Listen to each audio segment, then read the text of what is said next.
And as we approach the start of summer, officials are reminding people to be safe out on the water. It comes after 3 water rescues in just the last 24 hours. One in Boulder County resulted in the death of a 4-year-old. In Larimer County, we are still working to learn more about a person who was transported to an area hospital after being rescued from a canal. Thanks so much for joining us tonight at 4. I'm Phil Lipoff. I'm Kim Christensen. Even though those water levels are low, rescuers say it's still dangerous.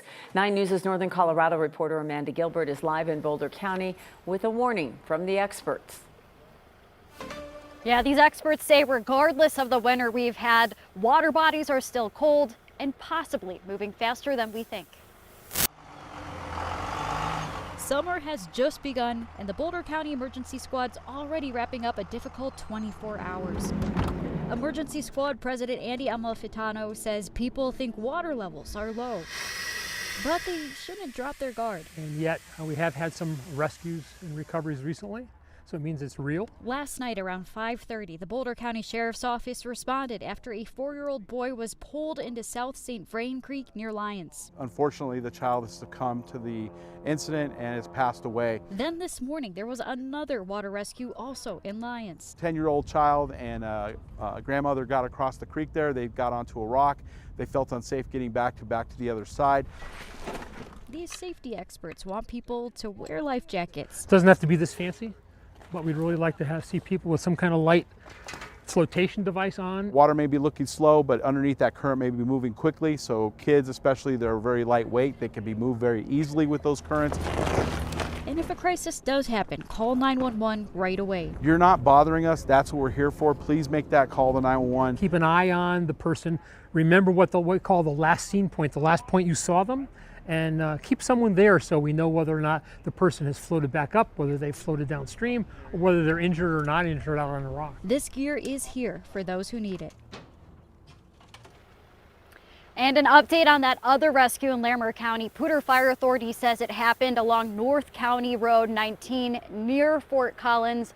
They rescued a person from a canal who is in critical condition. So we will stay on top of that story as well. In Northern Colorado, Amanda Gilbert, 9 News. So early in the season, and we know it won't be the last time we hear about this, but those tips are really interesting compared to some I've heard in the past that I think we're all familiar with. But like that point when you first see someone disappear, someone stay there. I never thought about that. Yeah, I had not thought about that either. That's a good one. All of those good ideas. Yeah, they say, don't, you bet. Yeah, thank you. Yeah, they say don't go in the water, but just try to run along and follow. Oh, that makes sense. Good sense. Yeah, all right. Thank you, Amanda. Thank you.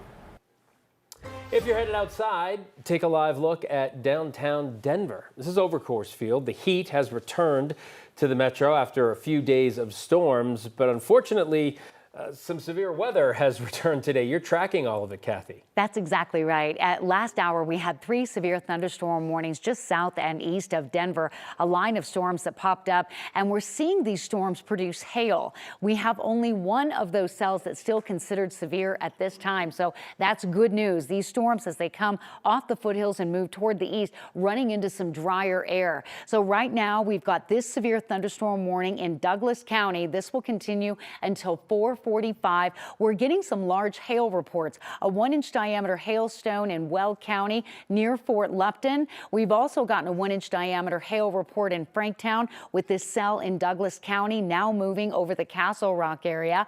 We have additional development in the foothills, and this line here has a history of producing hail across Weld County. As this line forms along a separate convergence line and tracks east, heavy flooding rainfall, damaging winds, and large hail will be a threat over the course of the next half hour to hour as these storms track east of Denver into a slightly drier air mass. The strongest storm is over Douglas County, centered just south of Castle Rock. Severe thunderstorm warning for Douglas and western Elbert County until 4:45. That cell is moving slowly east, but will produce some hail and damaging winds that could do damage to vehicles. So if you can get that car in the garage, and be careful if you are outdoors for any length of time. From Parker, the Pinery, Kiowa, down to Woodmore, Colorado Springs, Calhoun, and Florence. We're seeing additional development. A storm prediction center has this northeastern Colorado corner, including Denver, in the level 1 out of 5 outlook for large hail, damaging winds, and isolated tornadoes. When you see a marginal risk, it is certainly possible to have damaging hail, and that is something that we're tracking with these storms that are developing with the heating of the day. 78 degrees in Denver. We're headed for the 90s. I'll have more on that weekend forecast coming up. Thanks, Kathy. Colorado State Patrol says a vehicle spilled nails and screws out on Highway 285 yesterday. Tire shops reported dozens of cars drove over those screws, and those drivers are paying the price for it. 9 News reporter Janelle Finch spoke with one of them. There's not much stopping cars from flying down Highway 285. But a bunch of screws? Yeah, that'll cause some slowdowns. That's pretty accurate. Colorado State Patrol says around 12:30 p.m. Tuesday, a vehicle spilled screws onto the road. CSP says 5 cars had flats right after.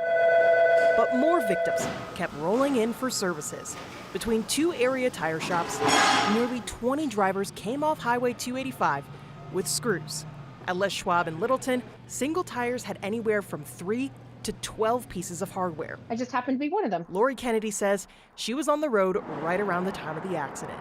And I kept driving, and I made it down to the Golden area near Colorado Mills, and my check tire came on. It wasn't until she went to Discount Tire and saw the extent of the damage. There. She counted 12 screws in her front driver's side tire alone. The one that was leaking the quickest, one of the nails went in sideways, and so they weren't even able to patch it, but they weren't able to fix the other ones because of the sheer amount of screws inside of my tire. So I had to replace all of them. Repairs ran Kennedy up $1,800.